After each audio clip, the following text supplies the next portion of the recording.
Shema Yisrael, Shema Yisrael, Shema Yisrael, Shema Yisrael, Adonai Elohim, Adonai Elohim, Adonai Echad.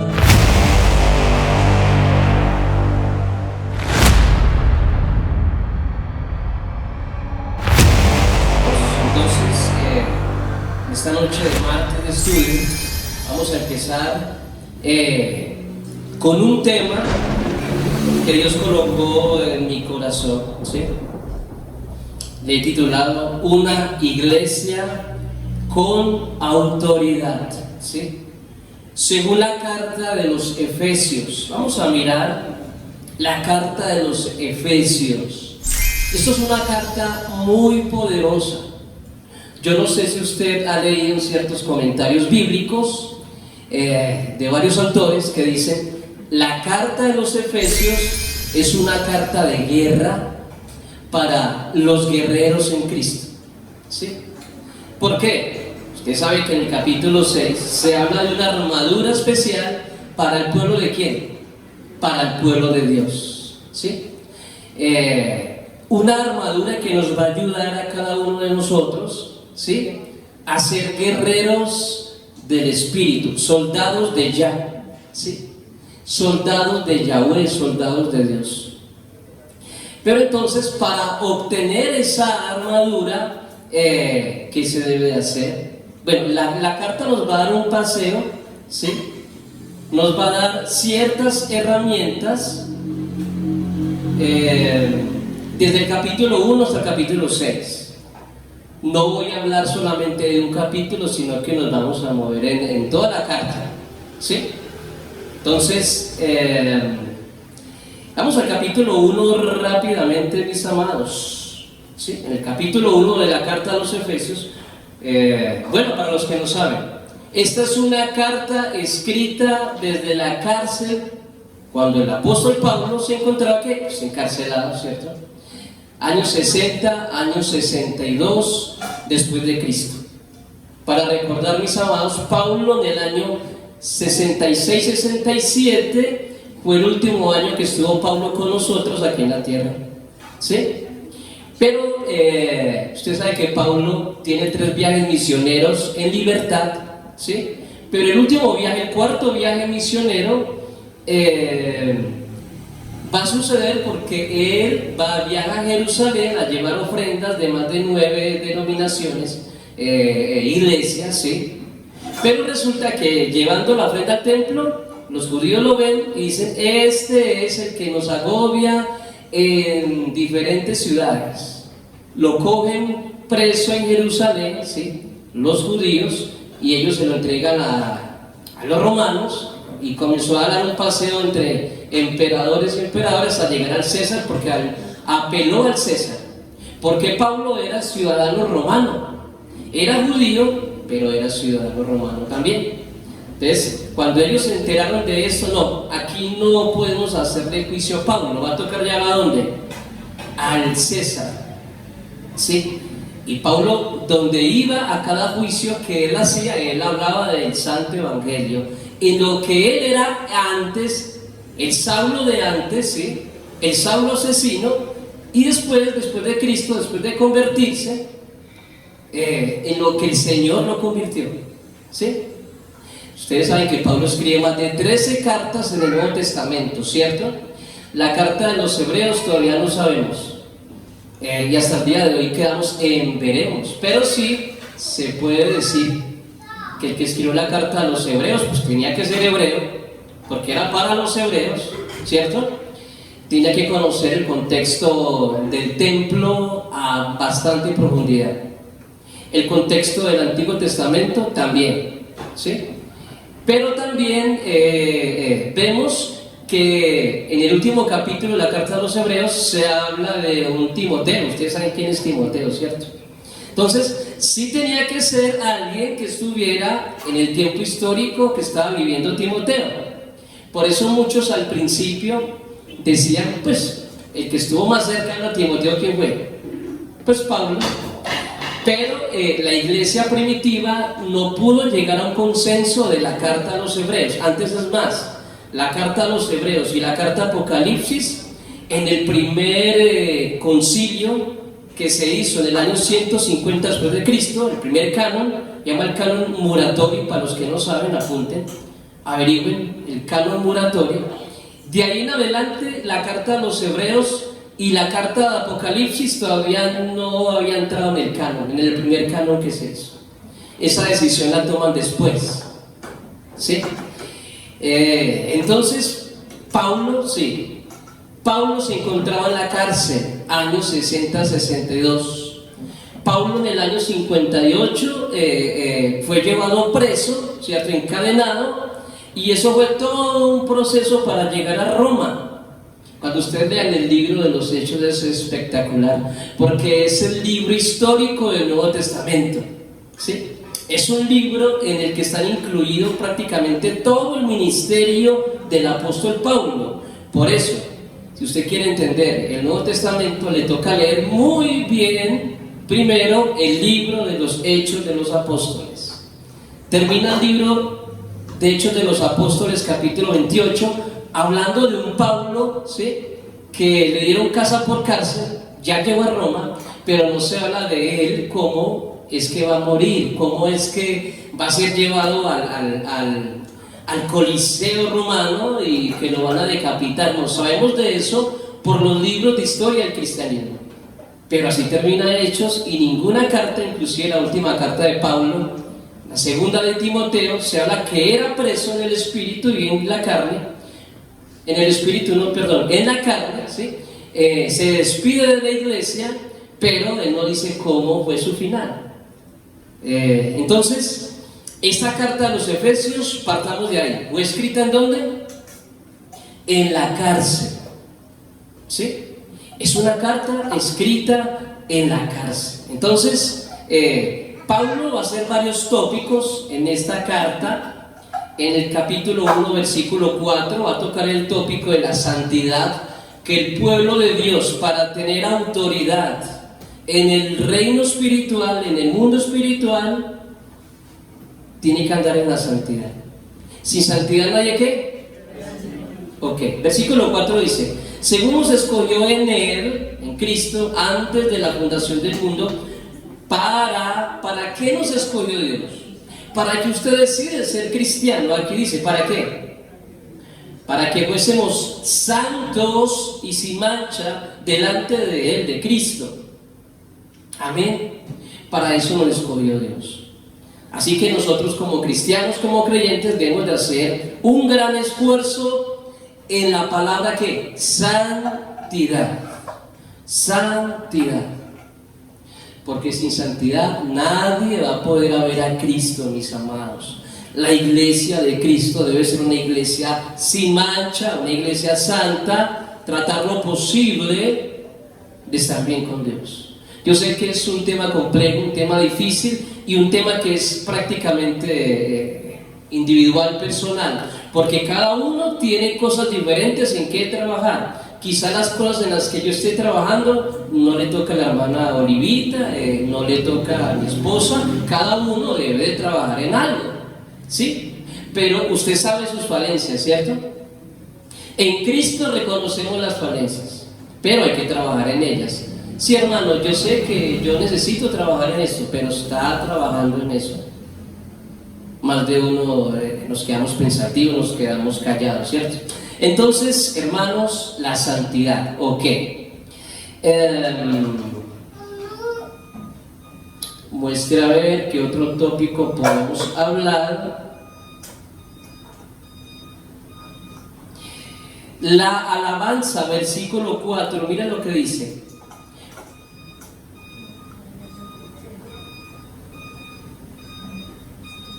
No es el versículo 4. Es el 6. Para alabanza de la gloria de su gracia, con la cual nos hizo aceptos en el amado. También Dios nos predestinó, nos escogió para que nosotros como pueblo de Dios, como iglesia, le hiciéramos constantemente al Creador ¿qué? Alabanza para la gloria de Él, ¿sí? Por medio de su voluntad. Entonces, alabanza, pero la palabra alabanza no solamente son cánticos y adoración. Yo sé que a muchos les gusta mucho los cánticos y la adoración, ¿sí? La palabra alabanza abarca todas las dimensiones. Alabanza de una manera espiritual, ¿sí? Alabanza es usted entregarle todo su ser a Cristo, su mente, su cuerpo y su alma para Él.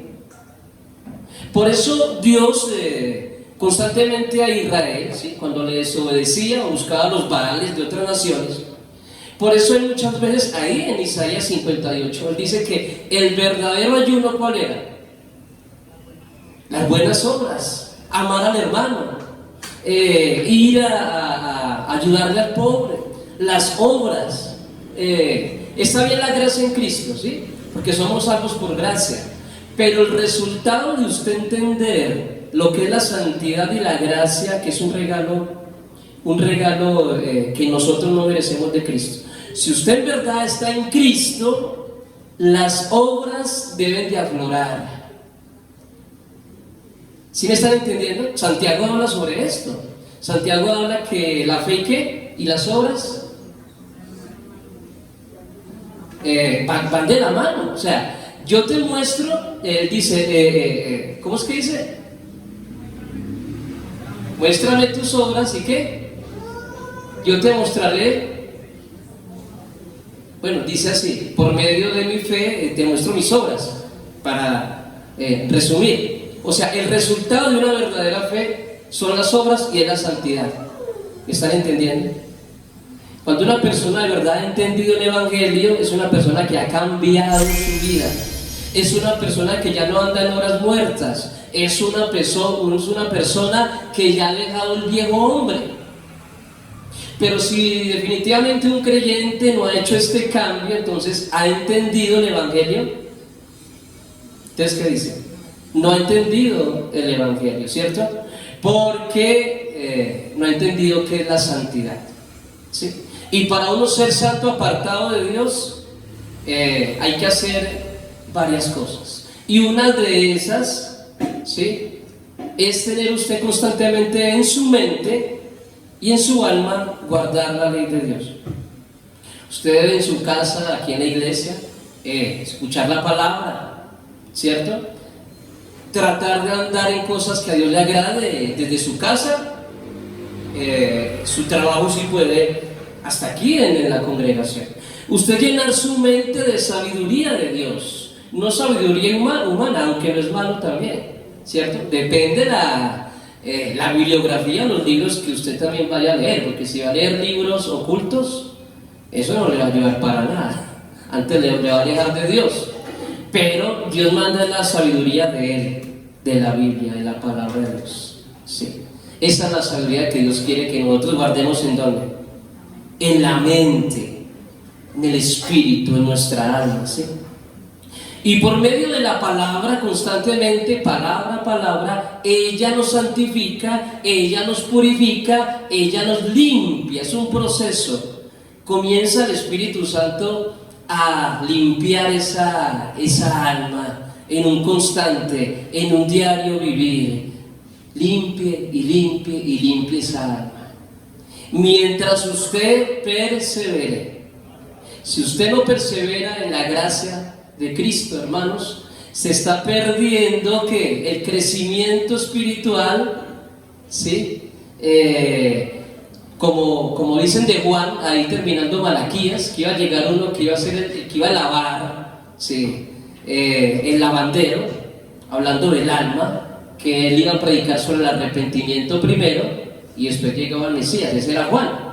Malaquías también predicó sobre la llegada de Juan el Bautista, que él venía ¿a qué? A purificar, a acercar los corazones de los padres a los hijos, bueno, lavar el alma, mis amados.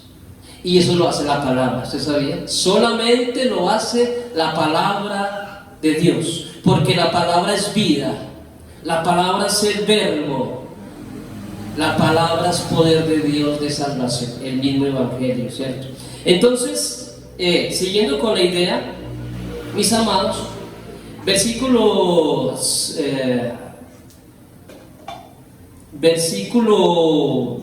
8 nos dice acá la palabra de Dios, que hizo sobreabundar para nosotros en toda sabiduría e inteligencia, sí. ¿Quién es el sabio sino el que habla la palabra de Dios? La palabra de Dios, ¿sí? Es sabiduría de Él, es inteligencia. Cuando usted lee los proverbios de Salomón, cuando usted lee Eclesiastés, los libros de sabiduría, los salmos, ahí está guiando al joven cómo debe de guiarse en esta vida, en su juventud. El Señor le muestra al joven qué es lo que debe de hacer, ya que sabemos que los jóvenes tienen bastante entretenimiento, y cuando un joven escucha la palabra va a ser algo complejo, porque todos fuimos jóvenes, ¿cierto? Y como dicen, queríamos comernos el mundo. Y a veces uno le contestaba al papá, ay, pero es que usted es un viejo anticuado, déjeme, yo vivo mi vida. Y resulta que nuestros viejos nos decían, muchos de esos consejos eran lo que Dios decía en su palabra. Pero uno como es joven, uno, déjeme, yo vivo esto, déjeme, que va, usted es un viejo anticuado. A veces le decíamos así a nuestros padres, que el Señor nos perdone, ¿cierto? Pero así éramos también cuando éramos jóvenes. El joven cree que se las sabe todas. Entonces, vamos a continuar. Más cualidades, ¿sí? Más cualidades que Dios quiere para el pueblo de Dios. Ya hablamos de la confianza, la seguridad, la santidad, fue lo que hablamos, la alabanza, la redención. Por medio de la gracia viene la redención, ¿sí? La sabiduría, la inteligencia, y por medio de esto vamos a poder llegar a la herencia, que es la salvación. La herencia es la vida eterna, lo que el Señor nos está regalando. Ahora, hay algo muy interesante. Ahí en el versículo 13, 1:13 dice, en Él, en Cristo, también vosotros, habiendo oído la palabra de verdad. Cuando oímos la palabra de verdad, ¿qué pasa? ¿Cuál es la palabra de verdad? Aquí dice, el evangelio de vuestra salvación, y habiendo creído en Él, ¿en qué? En el evangelio, ¿sí? Fuisteis sellados con el Espíritu Santo de la promesa. Por medio de la palabra, ¿qué? Conocemos el evangelio, ¿sí? El que nos va a salvar de vuestra salvación, habiendo creído en Él, en el evangelio, fuiste sellados con el Espíritu Santo de la promesa. Esto es hermoso, saber de que por medio del evangelio nosotros, el Espíritu operó y nos colocó el sello del Espíritu, las arras del Espíritu. ¿Esto qué significa? Las arras es una certificación, es un certificado de que usted ya le pertenece a Cristo aún aquí en la tierra. ¿Cómo la ve usted? Cuando llegue el Señor por su iglesia, una de las primeras cosas que va a hacer el Espíritu Santo es mostrarle quiénes tienen el sello del Espíritu Santo, para él podérselos ¿qué? Llevar. Este lo tiene, este no lo tiene, este sí lo tiene, este no lo tiene. Y eso es algo tan personal. Eso solamente lo sabe ¿quién? El Espíritu y Dios. ¿Quién tiene el sello del Espíritu Santo, el sello de la promesa, el sello de garantía de la salvación? Tremendo. Ustedes han escuchado también que a veces hay personas que compran un carro, compran una moto, y ellos se adelantan y dicen, para que nadie me la robe, voy a comprar un ¿qué? ¿Un seguro de qué? De vida. Esto es prácticamente lo mismo, pero de la salvación. El seguro de vida de nosotros los cristianos, ¿qué es? El sello del Espíritu Santo. 14, que es las arras de nuestra herencia hasta la redención de la posesión adquirida para la alabanza de su gloria. O sea, que hasta la llegada del Señor Jesucristo, el Espíritu Santo hace más de 2000 años. Yo le llamo Pentecostés milenial, porque el Pentecostés inició en Hechos capítulo 2, y hasta el día de hoy parece que estamos en Pentecostés, porque todavía está el Espíritu Santo, ¿qué? Sellando. Todavía están los creyentes bautizándose. ¿Y qué hace el Espíritu Santo? Sellar los que son de Cristo. ¿Y por qué lo hace? Cuando llegue el Señor, ¿qué va a pasar? Los sellados pues van a ser reconocidos por su amo, por Cristo, por el esposo. El esposo reconoce a su esposa, que es la iglesia. ¿Sí? Entonces, volviendo al tema, ya hablamos de la herencia, la salvación, el sello, ahí en el versículo que acabamos de ver, mis amados. Ahora, vamos a ver algo muy interesante. Si algún cristiano tiene estos pasos que estoy explicando, si se ha bautizado realmente con el Evangelio, sabiendo que es el Evangelio, obedeciendo el Evangelio, creyendo en el Evangelio,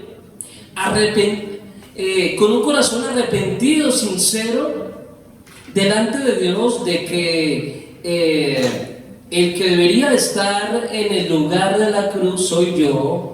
Somos los seres humanos pecadores, no Cristo. Cuando usted acepta a Jesús como el único Redentor y Salvador, el único mediador del nuevo pacto, cuando usted lo acepta y se bautiza con esa conciencia, ¿usted qué tiene? El sello del Espíritu Santo, las arras del Espíritu, la garantía de que usted le pertenece ¿a quién? Por ese motivo, usted ya no es ciudadano de la tierra. Nosotros somos ciudadanos israelitas en Cristo, espiritualmente, pero también somos conciudadanos del cielo, pero viviendo en la tierra todavía. ¿Cómo la viste? Es como colocarles un ejemplo. Los ángeles no son de la tierra, ¿cierto? No son de la tierra. El Señor los manda, ¿sí?, para hacer su trabajo ministerial, que los ángeles tienen su trabajo y hasta el día de hoy operan. Que no los vemos es otra cosa, pero que existen, ¿sí? No son de la tierra, pero vienen a la tierra a hacer sus trabajos cuando Dios los manda, ¿cierto? Pero la iglesia es de la tierra y no es de la tierra. Ahorita, en este preciso momento, somos y no somos. ¿Sí me está entendiendo? ¿Cuál es la identidad de la iglesia? Esa. Realmente somos ciudadanos del cielo, pero ya lo estamos viviendo desde la tierra. ¿No le parece algo bonito y hermoso? ¿Sí? A veces hay cosas de la Biblia que uno no comprende y dice, ¡guau! Por ese mismo motivo, vamos a leer algo muy interesante que yo creo que a veces nosotros nos hace falta que nos las creamos, como yo digo constantemente. Ahí en el versículo 22, capítulo 1, versículo 22 dice, ¿sí? Vamos desde el 21 para entender algo. Sobre todo principado y autoridad y poder y señorío, y sobre todo nombre que se nombra, no solo en este siglo, sino también en el venidero. Y sometió todas las cosas bajo sus pies. ¿De quién? De Cristo. Pero ojo con la segunda parte. Y lo dio por cabeza sobre todas las cosas, ¿a qué? Voy a explicar este versículo en otras versiones actual para que lo podamos entender. Efesios, ¿qué? Efesios capítulo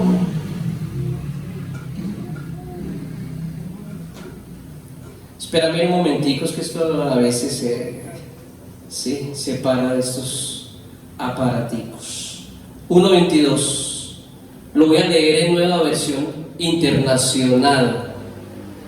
Versículo 22 dice la palabra de Dios.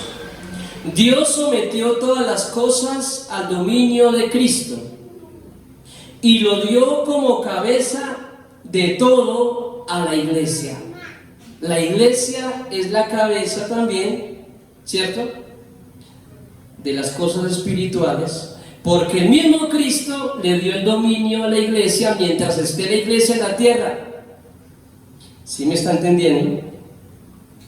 Voy a leerlo en otra versión, no sé si les quedó tan claro. Dios habla hoy. Versículo 22. Sometió todas las cosas bajo los pies de Cristo, y a Cristo mismo lo dio a la iglesia como cabeza de todo. Bueno, lo voy a leer en otra versión, ¿sí? NTV. Dios ha puesto todo bajo la autoridad de Cristo, a quien hizo cabeza de todas las cosas para beneficio de la iglesia. Bueno, hay unas traducciones que se muestran un poco más claras. Ok. La pregunta mía es, ¿la iglesia tiene autoridad? Si es el reino de Dios en la tierra, si es el pueblo de Dios separado de antemano, la iglesia está en santidad. Estoy hablando de la verdadera iglesia, mirándolo con los ojos de Dios. Póngase usted en la mirada de Dios hacia la tierra. Él sabe quiénes son los de Él. Los que tienen el Espíritu Santo y el sello del Espíritu Santo, ¿qué están obteniendo según esto? Pues autoridad en el mundo espiritual. ¿Sí están entendiendo o no están entendiendo? Entonces la pregunta mía es, ¿la iglesia tiene autoridad? ¿Cristo se manifestó otra vez? ¿O Cristo se manifiesta en su iglesia? ¿Sí o no? Pues como Él se manifiesta y tiene poder, entonces la iglesia tiene poder. Yo sé que más de uno no va a creer lo que yo le estoy diciendo, porque todavía no lo ha comprobado. Sí. No sé si ustedes me están entendiendo. La iglesia tiene autoridad. Vamos a continuar entonces con la idea donde estamos, ¿ok? Entonces, me gusta ahí en el capítulo 3, versículo 21, que dice: a Él sea la gloria en la iglesia en Cristo Jesús por todas las edades, por los siglos de los siglos. Amén. O sea que la gloria, la presencia, el poder, la autoridad la tiene, dice, la iglesia en Cristo. A la iglesia que ande con Cristo, en Cristo, que camine como Cristo, ¿cierto? Ahí se manifiesta la gloria de Jesús por todas las edades. O sea que la iglesia espiritual, desde que vino Cristo hasta el día de hoy, se ha manifestado y ha vivido, nunca ha muerto. Todavía hasta el día de hoy se mantiene la iglesia primitiva como la ve Jesús con los ojos de Él. Sí. Por todas las edades, por los siglos de los siglos. Amén. Ok. Entonces, yendo al versículo 2, al capítulo 2, mi amado, vamos a ver que el capítulo 2 ya hay una organización. La pregunta es, bueno, ya sabemos que hay una iglesia universal, ya sabemos que hay una iglesia invisible con los ojos como la ve el Señor. ¿Por qué digo iglesia invisible? Porque quizás de los que habemos acá, no sé cuántos tengan el sello del Espíritu Santo. ¿Sí me están entendiendo? No sabemos, eso solamente lo sabe ¿quién? En el momento de su qué. Por ahora estamos luchando, ¿cierto? Estamos luchando para estar en los caminos, en los pasos de Dios. Pero muchos en el camino se salen de los pasos de Cristo. Y viene Cristo, pero están afuera. Muchos de las iglesias asisten, pero quizás llevan una vida que 3/4. En una hora soy cristiano, en otra hora soy mundano. Al otro día soy cristiano y después estoy en un bar tomándome una cerveza. ¿Sí? Un día estoy en Cristo y de pronto el otro día estoy con una mujer por ahí. ¿Sí me entienden a lo que yo estoy yendo? El hecho de que usted viene acá y se sienta, eso no lo hace ser salvo. La salvación, ya estamos mirando que es algo muy personal. ¿sí? Y la da es el Espíritu Santo y el sello del Espíritu Santo.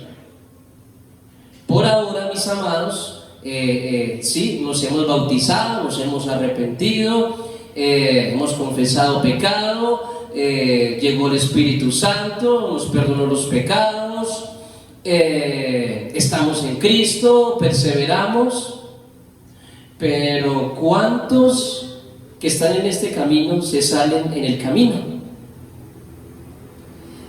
Yo me quedo aterrado de que la mayoría de las personas que se bautizan de las iglesias no están en las iglesias.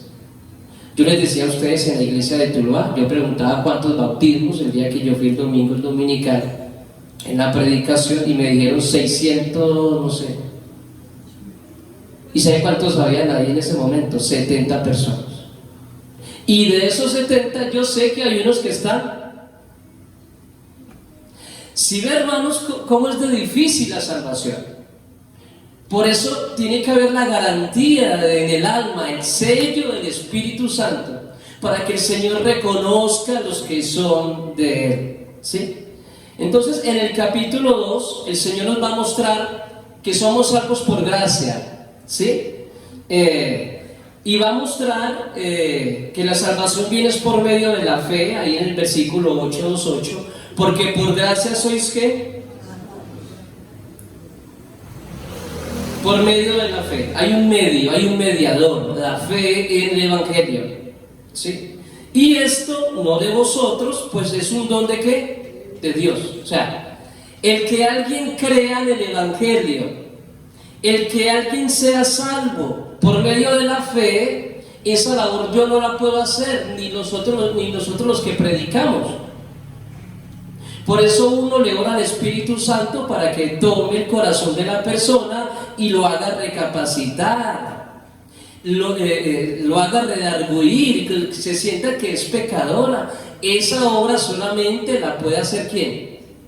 El Espíritu Santo. Nosotros solamente somos ¿qué? Emisarios de la palabra de Dios. Ya dejemos que el Espíritu obre en cada corazón. Quizás para unos se demora un tiempo más que para otras personas, eso nadie lo sabe, ¿sí? Entonces, porque por gracia sois salvos por medio de la fe, y esto de vosotros pues es un don de Dios. Versículo 19 me gusta de ahí, capítulo 2, porque dice: así ya no sois ¿qué? Extranjeros ni advenedizos, sino conciudadanos de los santos y miembros de la familia de Dios. Era lo que yo decía ahora. Nosotros en Cristo somos israelitas, ahí en el versículo 12 lo dice, ¿sí? En aquel tiempo estabais sin Cristo, alegados de la ¿qué? Ciudadanía de Israel y ajenos a los pactos de la promesa, sin esperanza y sin Dios en el mundo. Pero por medio de Cristo somos ciudadanos de Israel. Sí, espirituales, porque si fuéramos físicos, estuviéramos ¿en dónde? Pues en Israel. Y en este momento nos estuvieran tirando bombas encima. ¿Le gustaría? Entonces, hermanos, en Cristo somos conciudadanos de los santos. De los santos que van a ir ¿a dónde? Al cielo. Ahora en Cristo, ahora sí, somos miembros de la familia de Dios. Antes de Cristo, antes del sello del Espíritu Santo, usted no era familia de Dios. Yo no era Yo no era familia de Dios. Yo antes de bautizarme, me gustaba el alcohol, me gustaba la droga, me gustaba el rap, era rapero, por ahí de vez en cuando pandillas, guerras y paz, ¿sí? Buscaba mujeres por ahí, no de las buenas sino de las malas, ¿cierto? Así, o sea, yo era un hombre del mundo común, ¿ok? Pero cuando conocí a Cristo decidí dejar todo eso atrás. Todo eso lo decidí dejar atrás. Yo tuve que tomar una determinación en mi vida. O sigo como venía o voy a cambiar. Lastimosamente fue por las malas. A muchos no nos gusta que el Señor nos llame por las malas. A mí me tocó por las malas. Dios tocó a mi mamá, ¿sí? Que era la persona, bueno, uno dice la persona que uno más ama, pero ya llegó la esposa, pero antes de mi esposa era mi mamá, ¿cierto? Uno más ama en la tierra. Mi mamá ya era cristiana hace 18 años atrás. Ella oraba, oraba y oraba y yo seguía mi rumba en mi fiesta. Mío, ¿cuándo se va a arrepentir? Vea, hermanos, yo me recuerdo de los 14 años, ya tengo 40 y... ya ni me acuerdo, 45, 46. Yo me recuerdo de los 14, 15 años que en mi casa iban los hermanos de la Iglesia de Cristo a cantar, ¿sí? A dar estudio semanal, porque era la costumbre en Pereira, cuando mi hermano Alberto tenía una van, ¿sí? Entonces se movía constantemente a visitar a los hermanos. Yo me recuerdo de mi juventud, de que mi mamá era cristiana, pero yo, no era mi tiempo, yo estaba metido ¿en qué? En mis cosas. Más sin embargo, sí escuché mucha palabra, porque yo me sentaba con ellos, de vez en cuando me decían, quédese mijo, venga, quédese, acompáñenos un ratico. La hermana Elena, unos de los antiguos, y yo me quedaba y escuchaba palabra, pero no era mi tiempo. Yo esperaba escuchar eso y ¿qué? Echar para la galla de la esquina. Ese era yo. Bueno, se llegó el tiempo en que me tocó tomar la determinación, porque mi mamá, por abrirme a mí borracho, un domingo amanecer, se cayó del segundo piso. Eran unas escaleras así, aquí queda la puerta, yo no llevé llaves, ella se levantó dormida, se cayó, ella es gordita, ¿sí? Y se dislocó todo el hombro. Eran las 5:30 de la mañana. Entonces, como se dice, se me fue la rasca inmediatamente. Se levantó mi papá y me dijo, si ve es por su culpa. A mí esas palabras se me clavaron en el corazón, ¿sí? Y de ahí en adelante decidí cambiar las malas amistades. Fui en otro sábado porque mamá se fue de operación y les dije a los amigos, estaban tomando, les dije, hasta aquí llegué con ustedes, ¿sí? Entonces no me vuelvan a llamar. Cuando ustedes quieran un consejo o algo, ustedes ya saben que mi mamá era cristiana y yo estaba intentando ser cristiano hace un tiempo atrás, pero a mí el trago y las compañías no me servían de mucho. Entonces, hasta aquí con ustedes y hasta el día de hoy, ¿sí? Entonces, muchos cristianos, bueno, antes de uno ser cristiano, uno tiene que tomar ese tipo de ¿qué? De decisiones. Los que no toman ese tipo de decisiones y se convierten en cristianos, hermanos, van a ser malos cristianos. Nosotros ya como ministros de la iglesia, cuando vemos que un hermano cae en eso, en alcohol, que de vez en cuando sale por ahí a rumbear, hermanito, ¿qué pasó? No, es que un amigo me invitó, un amigo de la infancia, un familiar vino de Nueva York, de Estados Unidos. Las malas ¿qué? Amistades. En la gran mayoría son malas amistades. Y uno en Cristo, las mejores amistades o el mejor amigo suyo deben de ser ¿quiénes? El pueblo de Dios. En este caso los jóvenes, pues tienen que andar con los jóvenes de la iglesia, ¿sí? De estar constantemente haciendo algo. Ellos se aburren en muchas partes, ellos son de moverse. Las iglesias grandes, hermanos, los jóvenes van al cine, los jóvenes ven películas juntos, mantienen casi toda la semana juntos. Los hermanos saben que hay ministerios así, juegan fútbol juntos, juegan baloncesto juntos, pero mantienen siempre haciendo algo. Van y salen y predican juntos, tienen una camiseta de los jóvenes de la iglesia, muchos ministerios se hacen en muchas iglesias, y salen a predicar juntos. O sea, todos lo hacen ¿qué? Y en ese ambiente lo mejor posible es que busquen su ¿qué? Su media naranja, porque son cristianos, que no sea yugo desigual, y se casan, se enamoren y se casan. Eso es lo que Dios quiere.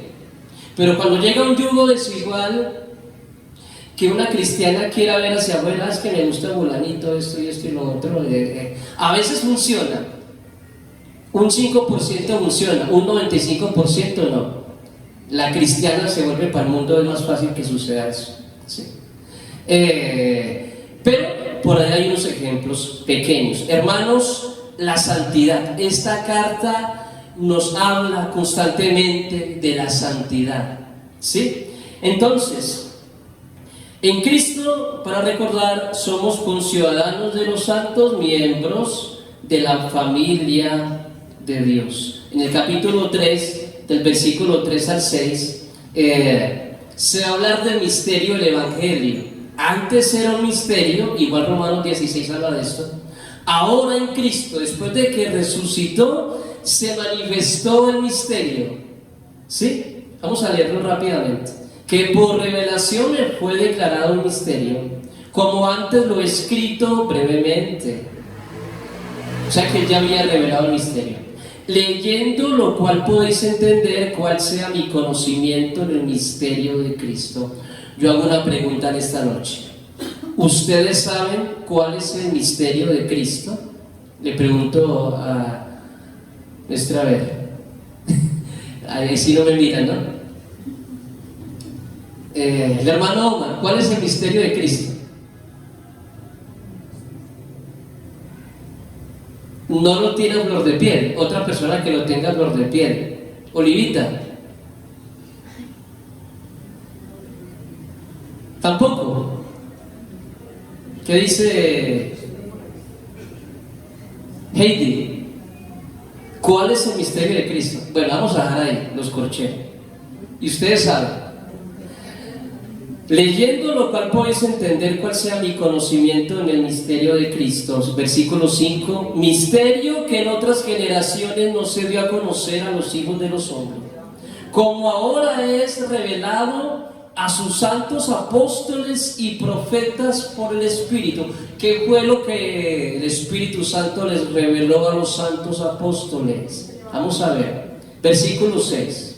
Pero aquí es otro misterio también. Que los gentiles son coherederos y miembros del mismo cuerpo y copartícipes de la promesa en Cristo Jesús. Por medio, hay un medio, aquí hay un mediador del Evangelio.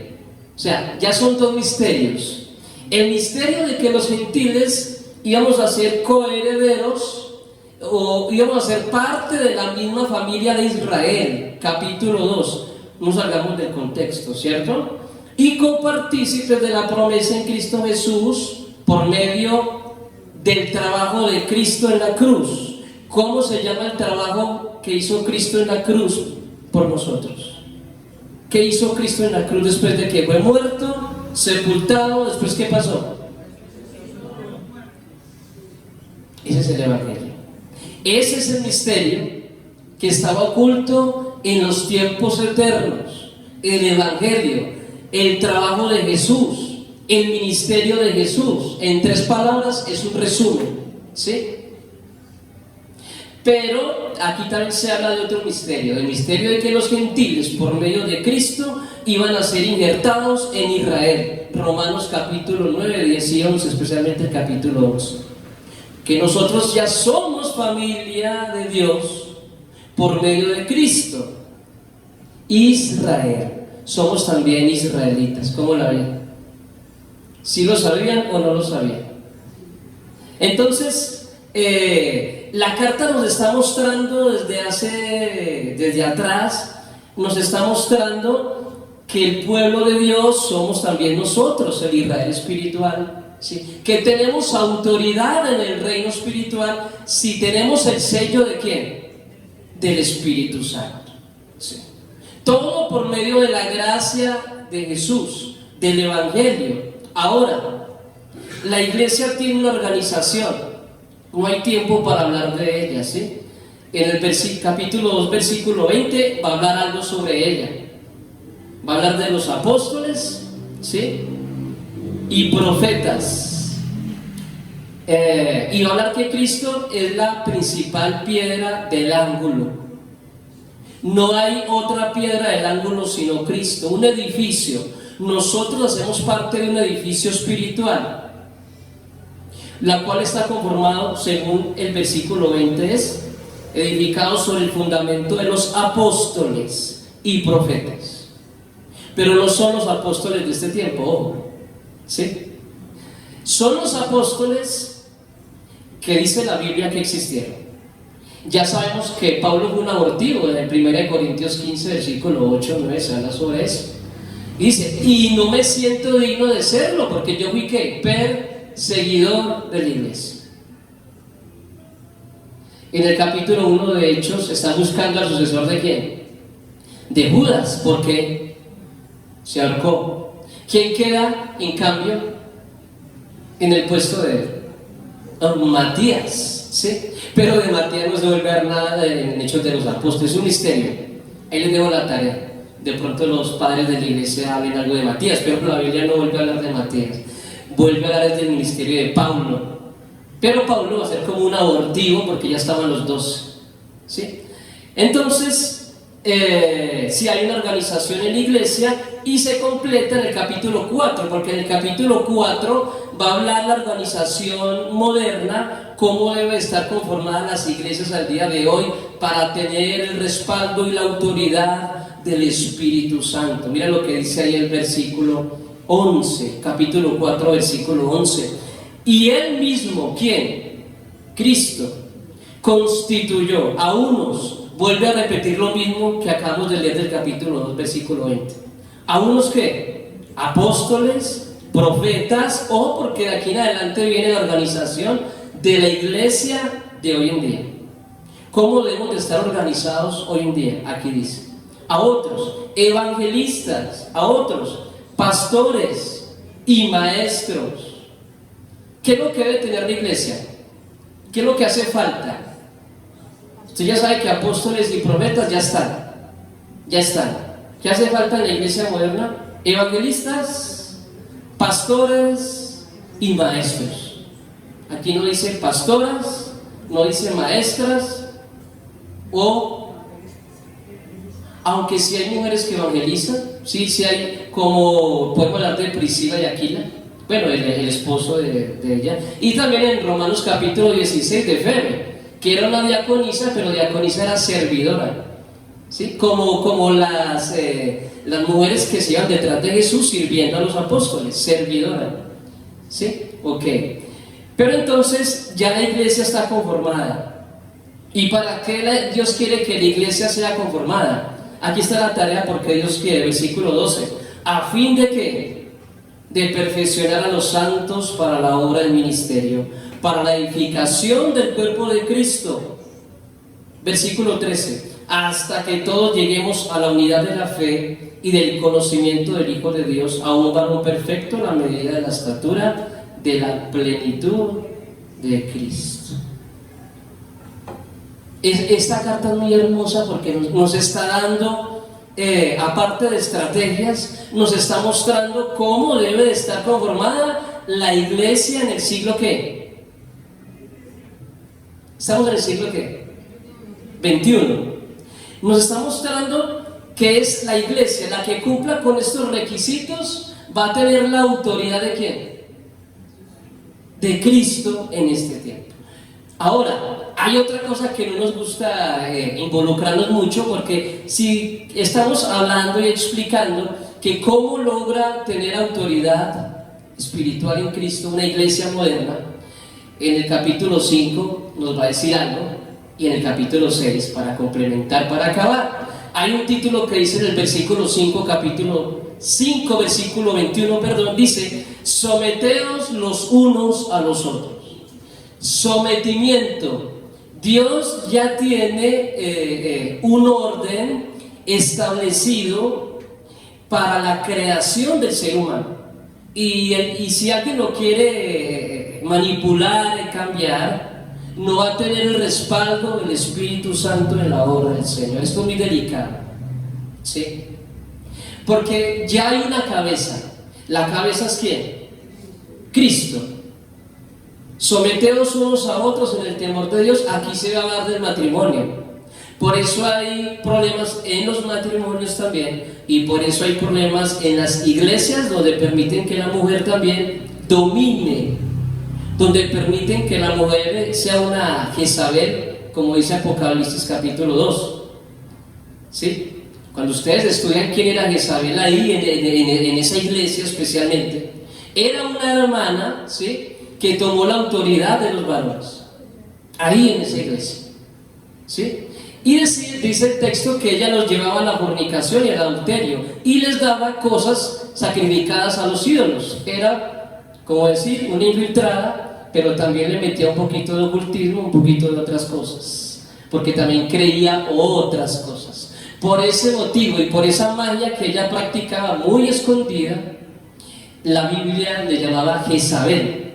¿Quién era Jezabel? ¿La esposa de quién? Del rey Acab. Una esposa que lo dominaba, una esposa que era bruja, una esposa que tenía los sacerdotes de Baal a su cargo.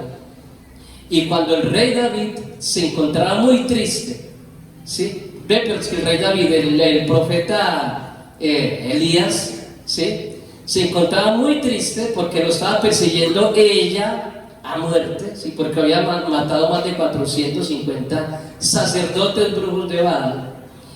A este le dio miedo y se escondió por allá en unas cuevas. ¿De quién? De Jezabel. Y el Señor le tocó que reprenderle. Dice, oiga, pero este acaba de hacer un acto heroico, matar 450 brujos de Baal y fueron degollados para esconderse a esta bruja. Entonces, en Apocalipsis se vuelve otra vez a hablar del espíritu de Jezabel, que era una hermana que era bien dominante, y si tenía esposo un varón que es de un genio suave, dócil, pues ella con la autoridad que tiene, ¿qué lo iba a hacer? Lo iba a manipular para donde ella quisiera. Hoy en día se está viendo mucho eso en las iglesias, lastimosamente, ¿sí? Hay iglesias donde hay pastoras, hay iglesias donde las mujeres son las que mandan. Si el varón de pronto va a tomar una determinación como pastor, espere, yo hablo con la pastora. Y si la pastora dice que no, se queda callado lo que diga ella. Hermanos, hoy en día, si es por no decirlo el día de hoy, más del 80% del cristianismo es así. Lastimosamente es así. Cuando usted se va para afuera a escuchar en la palabra de Dios, en otra iglesia, la gran mayoría de iglesias tienen esta conformación. O sea, los rangos que Dios dejó para someternos unos a otros, comenzaron a ¿qué? A cambiar, ¿sí? Entonces, aquí dice, las casadas estén sujetas a sus propios maridos como al Señor. Yo sé que no es un sometimiento de pegarle ni de tratarla mal, no es eso. No es eso, tampoco vamos a confundir las cosas, ¿sí? Simplemente es que la dama, la esposita aquí en este contexto, debe estar sujeta al marido en cuestión de respeto. Respeto. Él es mi varón, yo lo respeto, ¿sí? Yo le doy mi opinión en todas las cosas que es del hogar, pero a la final, el que toma la última decisión, ¿quién es? El varón. El varón, después de haber meditado, después de haber pensado, después de haber escuchado a su mujer. A mí en muchas ocasiones, yo sé que mi esposa tiene la razón, pero yo medito y sí, amor, tenía razón. Lo que pasa es que las mujeres, lo que decimos, a veces tienen un ¿qué? Lo que llaman el sexto sentido. Porque son madres. Al ellas ser madres, comprenden otras cosas que nosotros como varones no vamos a entender, y ellas también fueron hechas en el hemisferio cerebral un poco diferente a nosotros. Por eso son la ayuda ¿qué? Idónea. Entonces siempre hay que escucharlas, ¿sí? Pero a la final, el que toma la última decisión es ¿quién? ¿Se recuerdan cuando Eva pecó? ¿Fue y convenció a quién? Bueno, ¿por qué pecó Eva? ¿Por qué la serpiente no se le apareció mejor a Adán directamente? Porque el diablo sabía muy bien las falencias tanto de la mujer como del varón. La falencia del varón, la mujer. Entonces, ¿cómo le voy a llegar, decía la serpiente, cómo le voy a llegar a Adán si Adán le tiene un pavor a Dios? Es lo que diga Dios. Y Dios dijo, bueno, la mujer. Entonces, y en un momento que estaba Eva por allá solita, no sabemos qué estaba haciendo, en el huerto, se le apareció la serpiente y comenzó a hablarle cositas bonitas que ella quería escuchar. Bueno, eso fue lo que pasó, ¿sí? Entonces, todos tenemos falencia, tanto los varones como las varonas. Ajá. Pero en esta organización, Dios la quiere así. Voy a terminar. Cristo, ¿cierto? Los varones, en este caso, sean ministros o sean miembros de un hogar, de un matrimonio. Los varones. Abajo están, en este caso, las esposas, ¿sí? Porque las esposas deben de sujetarse a los maridos, ajá, pero el varón tiene que sujetarse primeramente a Cristo. Si el varón está sometido a Cristo, el hogar funciona. Si la mujer está sometida al varón y el varón a Cristo, ¿el hogar qué?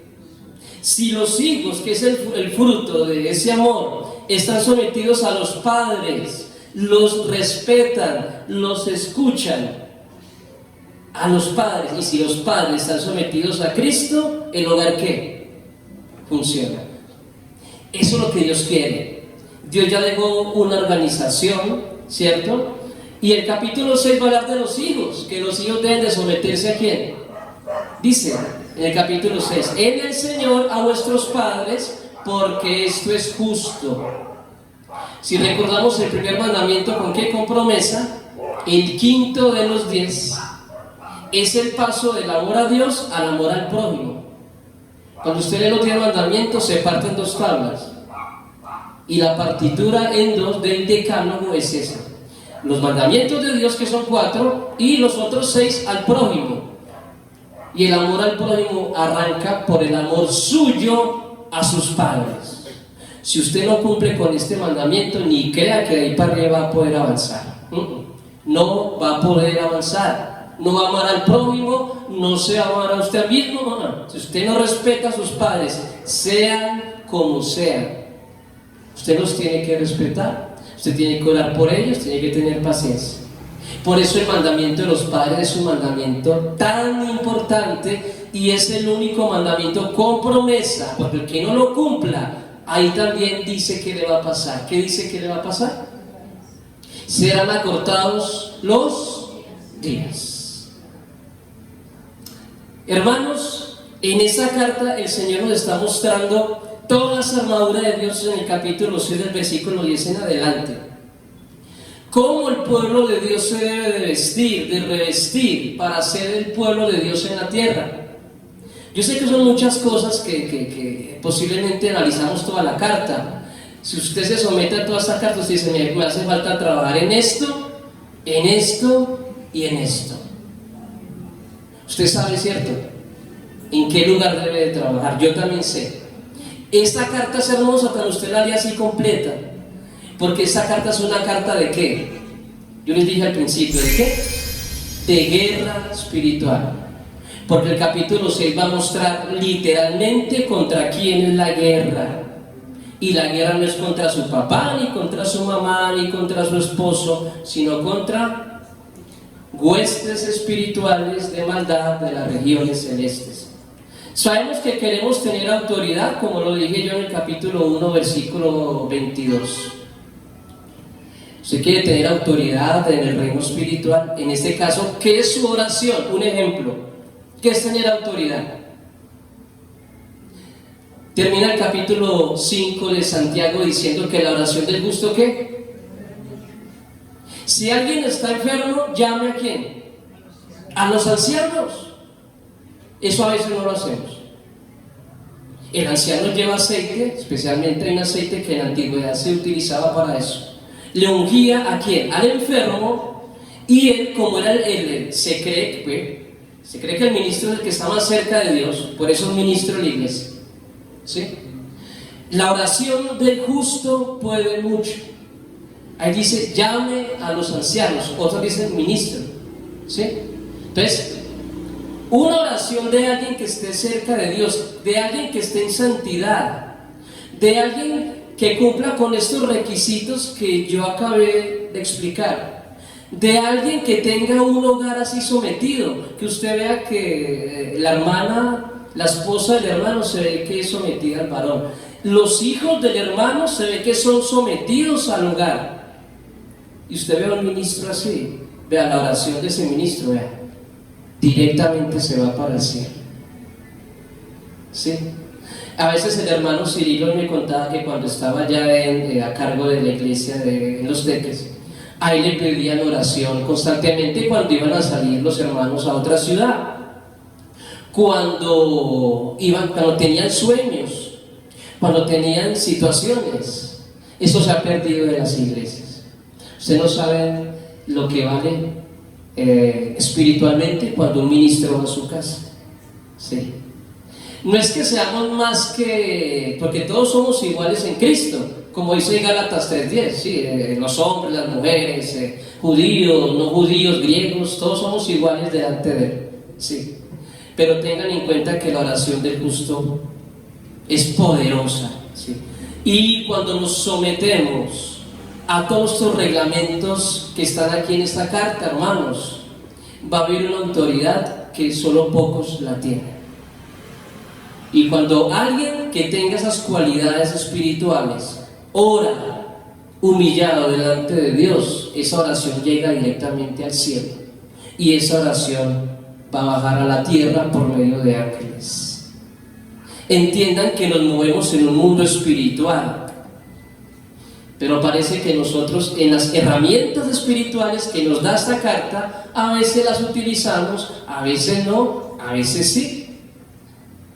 Entonces, hermanos, esta carta es poderosísima porque el apóstol Pablo, a pesar de que estaba en la cárcel, la tenía clara. Porque él estaba en la cárcel, tenían esclavizado ¿qué? Su carne, encadenado, pero su espíritu y su alma no estaba encadenado. Los apóstoles la tenían ¿qué? Clara, clarita. Ellos sabían que las oraciones de ellos ¿qué? Eran escuchadas en el trono de gracia. Eso es hermoso, y yo creo que nosotros los cristianos, los que ya llevan un tiempo, seguimos en ese proceso de cambiar, de santificarnos, de purificarnos, y constantemente vamos puliendo ese espíritu, ¿cierto? Pero ese proceso es hasta la muerte. Yo sé que si uno mira para atrás, uno dice, wow, he dejado esto otro. Antes era muy grosero, no me podían decir nada porque estaba con 3 piedras. Ahora ya no, ahora ya me controlo mucho, bastante, ¿sí? Antes era mentiroso, no me podían preguntar nada porque yo siempre tenía que quedar bien delante de las personas a punta de mentiras. Ahora ya no miento, ahora por lo menos me humillo y me toca decir, sí, hermano, yo cometí ese error, yo hice esto, discúlpeme. Sí, los apóstoles eran así. Cuando ellos iniciaron su ministerio, hermanos, ellos no eran perfectos. Fue un proceso de años y años, un proceso del Espíritu Santo. Pedro no era el mismo al final de sus días, él ya no era el mismo. Pablo, como era de ortodoxo, vean, un solo ejemplo, porque es que aquí nos quedamos hablando prácticamente toda la noche.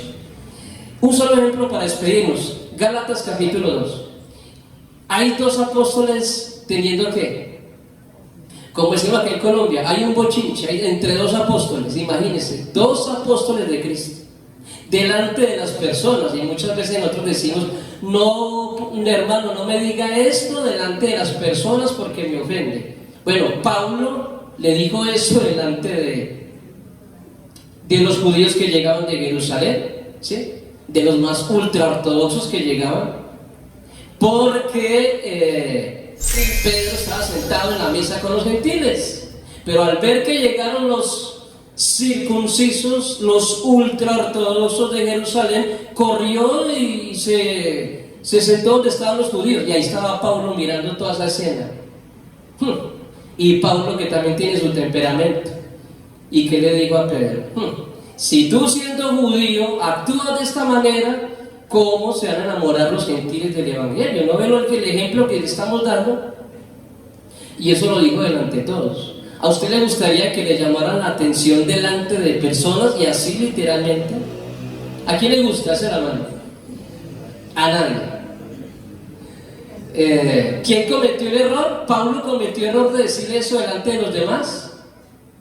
No sé. De pronto para nosotros y nuestra visión humana, emocional, de pronto sí. Es pecado y no se puede decir eso. ¿Sí? De pronto para nosotros sí. Pero para Pablo, que en ese día se llenó de ardor del Espíritu Santo, es que los apóstoles, hermanos, no le comían rollo ni cuento a nadie. Si le tocaba decir la verdad, los reyes, como era Juan el Bautista, que le dijo lo que le tenía que decir a Herodes en su cara, y le costó la muerte, porque por ese suceso le costó la muerte. Así eran los profetas de la antigüedad, y así eran los que, ay, pero sea prudente, maneje la prudencia. Bueno, así no eran ni los apóstoles ni los profetas, no eran prudentes. Pero vea, de una, y se lo digo en amor y cambie y punto, porque si no se va para el infierno. Eso era fuerte. Yo creo que si hoy en día hubieran o existieran los apóstoles, madre mía, entonces imagina lo que le dijeran a uno, ¿cierto? Hermanos, esta carta es una carta poderosa, hemos terminado, es una carta de poder, es una carta que le da autoridad a la iglesia, es una carta que a mí me enseña mucho para yo estar más cerca de Dios. Yo quiero estar más cerca de Dios, ¿cierto? ¿Usted también quiere estar más cerca de Dios? Estudien esta carta, hermanos, así. La carta a los Efesios es una carta ¿de qué? De autoridad, es una carta de guerra para la iglesia. Imagínense, Dios nos dejó las herramientas para la guerra espiritual y aquí está. Eso es tremendo, esa carta es poderosísima, mis amados. Y así hay otras cartas, pero la carta a los Efesios es la que más tiene esta guerra espiritual. Que Dios me los bendiga, mis amados. Hemos culminado pues en esta noche para todos los medios de comunicación, ¿sí? Que Dios me los guarde. Esperamos que hayamos aprendido a lo que el Señor nos dice, al sometimiento, capítulo 5, versículo 21 adelante, y a la obediencia, capítulo 6, versículo 1. Obediencia, sometimiento, ¿cierto? Entonces, que el Señor me los bendiga y que la paz de Cristo esté con ustedes en sus corazones. Dios me los guarde.